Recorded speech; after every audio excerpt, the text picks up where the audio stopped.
Morning class. Today we will discuss chemical properties of metals and non-metals.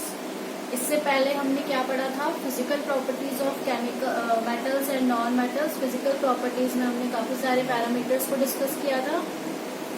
Physical property होता है, हमने physical state देखा था, ductility, malleability, hardness, softness, ये सारी चीजें हमने डिस्कस की थी.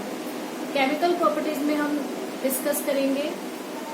तो सबसे पहले देख लेते हैं क्या है कि जितने भी मेटल्स होते हैं वो सारे almost similar properties, similar chemical properties show करते हैं, but their reactivities depend upon their nature and reaction condition. लेकिन जो उनकी रिएक्टिविटी होती है वो किस पे डिपेंड करती है? उनके नेचर पे और रिएक्शन कंडीशन पे, कि कंडीशन कैसा है, वहाँ का एनवायरनमेंट कैसा है. ठीक है, तो उनकी रिएक्टिविटी इन दोनों पैरामीटर्स पे क्या करती है? डिपेंड करती है. Metals are different from non metals depending upon their chemical reactivities. जो मेटल्स होते हैं वो नॉन मेटल्स उनके किस पे केमिकल रिएक्टिविटीज के अकॉर्डिंग वो डिफरेंट होते हैं. अब हम वन बाय वन देखेंगे कि किस तरीके से रिएक्शन होता है मेटल्स और नॉन मेटल्स में और किस तरीके से वो एक दूसरे से अलग होते हैं. तो सबसे पहला जो है, फर्स्ट जो है वो है रिएक्शन विद ऑक्सीजन. सबसे पहला जो पॉइंट है उसमें हम डिस्कस करेंगे रिएक्शन विद ऑक्सीजन, कि ऑक्सीजन के साथ कैसा रिएक्शन होता है मेटल्स एंड नॉन मेटल्स का. Metals react with oxygen to form metal oxides which are basic in nature. Most of the metals form basic oxides. जो मेटल्स होते हैं वो जब ऑक्सीजन के साथ रिएक्ट करते हैं तो वो बेसिक ऑक्साइड्स फॉर्म करते हैं. बेसिक ऑक्साइड्स एसिडिक और बेसिक आपने पढ़ा होगा ना. तो जो मेटल्स होते हैं वो कैसे फॉर्म करते हैं प्रोडक्ट? बेसिक ऑक्साइड फॉर्म करते हैं जब वो ऑक्सीजन के साथ रिएक्ट करते हैं. इसको समझने के लिए आपकी बुक में एक एक्टिविटी दी हुई है, activity 3, to demonstrate this one. To show that metal react with oxygen to form basic oxides. इसको आप समझेंगे इस एक्टिविटी से कि किस तरीके से मेटल्स जो होते हैं वो ऑक्सीजन के साथ रिएक्ट करके बेसिक ऑक्साइड्स को फॉर्म करते हैं. इसके लिए हमें क्या क्या मटेरियल चाहिए? A magnesium ribbon, sand paper, pair of tongs, bunsen burner, boiling tube, water and red litmus solution. ये सारे मटेरियल हमें चाहिए. मेथड हमें क्या करना है? Take a small piece of magnesium ribbon and clean it by rubbing it surface with sand paper. आपको क्या करना है? एक मैग्नीशियम का रिबन लेना है, ठीक है, उसको क्या करना है? रब करना है उसके सरफेस को सैंड से. Hold the magnesium ribbon at one end with a pair of tong and bring its another end over the flame of a Bunsen burner till it catches fire. अब उस मैग्नीशियम रिबन को एक and से आपको टोंग के through पकड़ना है और जो दूसरा एंड है वो आपको बर्नर के ऊपर लगाना है. इस तरीके से यहाँ पर आप देख सकते हैं कि ये बंशन बर्नर है. यहाँ पर टोंग की हेल्प से एक एंड मैग्नीशियम रिबन का उसने पकड़ा हुआ है और एक एंड कहाँ पर है? बर्नर के ऊपर है. ठीक है, आगे क्या किया हुआ है? Put this magnesium oxide powder in a boiling tube. अब क्या करना है? वो जो पाउडर आपने जो क्या किया था, उसको सरफेस को जो आपने रब किया था तो उसमें से कुछ पाउडर एक्सट्रैक्ट हुए. उस पाउडर को क्या करना है? आपको बॉइलिंग ट्यूब में रखना है इस तरीके से.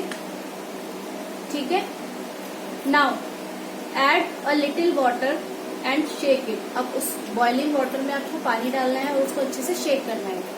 Now add some red litmus solution to the boiling tube and observe the change in order. अब क्या करना है? उसमें रेड लिटमस सॉल्यूशन डालना है और उसका कलर जो चेंज हो रहा है उसको ऑब्जर्व करना है, देखना है.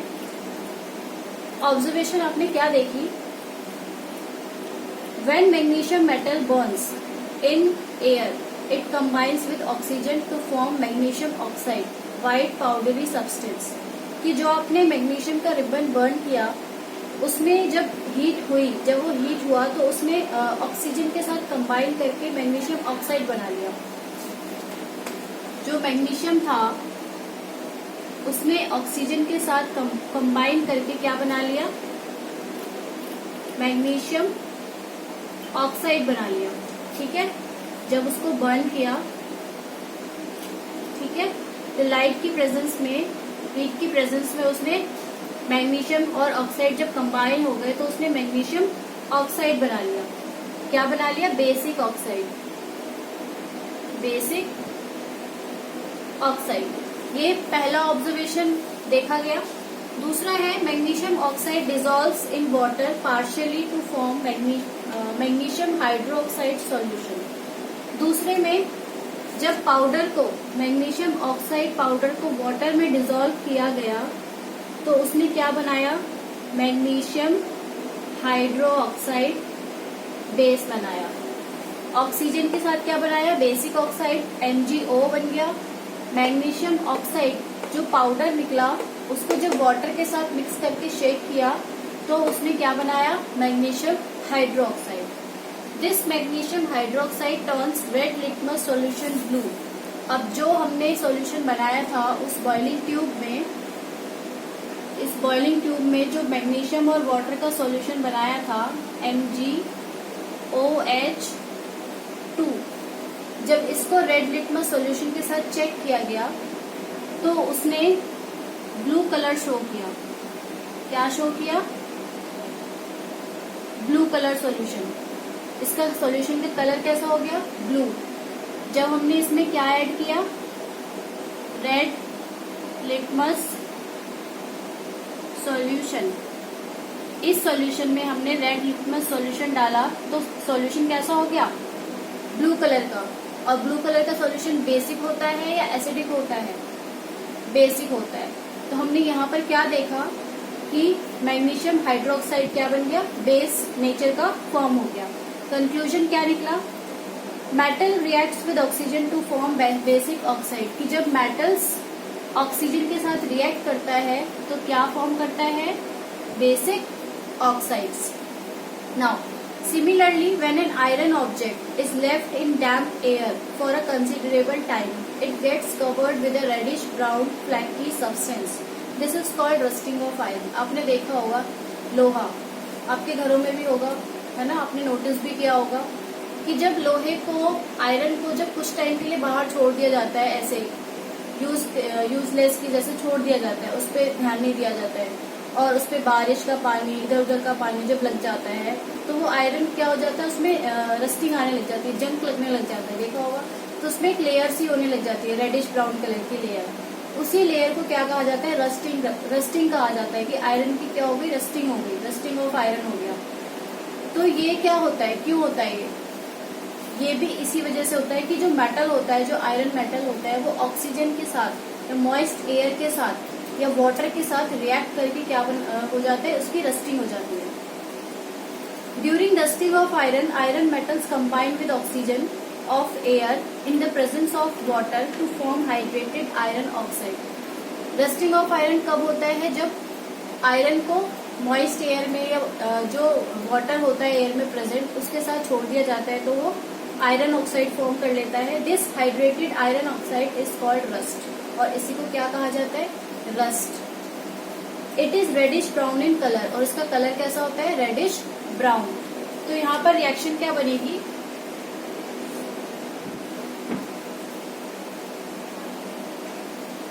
यहाँ पर सेकेंड रिएक्शन क्या बनेगी, रस्टिंग ऑफ आयरन की।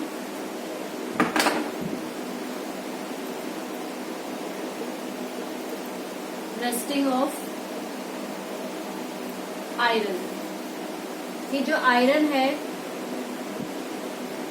जब वो ऑक्सीजन और वाटर के साथ कंबाइन हो जाता है तो वो बनाता है हाइड्रेटेड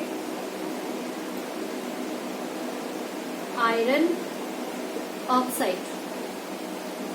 इसको क्या कहा जाता है, इसको कहा जाता है rust. Is that clear, okay. This is called as rusting of iron. अब आपको क्या करना है, collect a spoonful of rust and dissolve it in a very small amount of water. अब आपको क्या करना है, जैसे कि जो लेयर उस पे रस्ट जो उस पे आ जाती है पानी में छोड़ने के बाद आयरन पे, आपको वो कलेक्ट करना है और उसको डिसॉल्व करना है किसमें, वाटर में। आपको ये ऑब्जर्वेशन करना है और आपको देखना है कि जो हम पढ़ रहे हैं क्या वो एक्सपेरिमेंटली प्रूव किया जा सकता है। तो उसी को करने के लिए आपको क्या चाहिए, आपको रस्ट, थोड़ा सा रस्ट चाहिए जो आप आयरन के ऊपर से एक्सट्रैक्ट करोगे जब उसको पानी में छोड़ दिया जाता है, और रस्ट जो इकट्ठा हो जाता है वो आपको लेना है, पानी में उसको डिसॉल्व करना है। We find that the rust remain suspended in water, और वाटर में जब आप उसको डिसॉल्व करोगे तो वो पूरा अच्छे से डिसॉल्व तो नहीं होगा, थोड़ा सा सस्पेंडेड रहेगा। शेक द सस्पेंशन वेल, उसको अच्छे से शेक करोगे और उसका जो सॉल्यूशन बनेगा, जो वाटर में आपने डिसॉल्व करके सॉल्यूशन बनाया है, उसको आपको लेना है और उसमें ब्लू लिटमस पेपर डालना है। जब आप रेड और ब्लू लिटमस पेपर डालोगे तो आप देखोगे क्या कि जो रेड लिटमस पेपर है वो किसमें टर्न हो गया, ब्लू कलर में। ब्लू शो करेगा आपको, फिगर 4.10 में आपको दिखा रखा है, यहाँ पर आप देख सकते हैं। ये देखिए, ये आपका रस्ट था जो आपने एक्सट्रैक्ट किया था आयरन से। ये आपने वाटर में जो डिसॉल्व किया उस रस्ट को, उसके बाद यहाँ पर आपने लिटमस पेपर से चेक किया कि वो कलर कैसा शो कर रहा है। तो जो रस्ट रेड लिटमस पेपर था वो किस में टर्न हो गया, ब्लू कलर में टर्न हो गया। तो ये क्या शो करता है, ये बेसिक नेचर शो करता है आयरन ऑक्साइड का। वेल अ कॉपर, तो हमने यहाँ पे क्या देखा कि जो सॉल्यूशन है वो बेसिक इन नेचर है। क्लियर।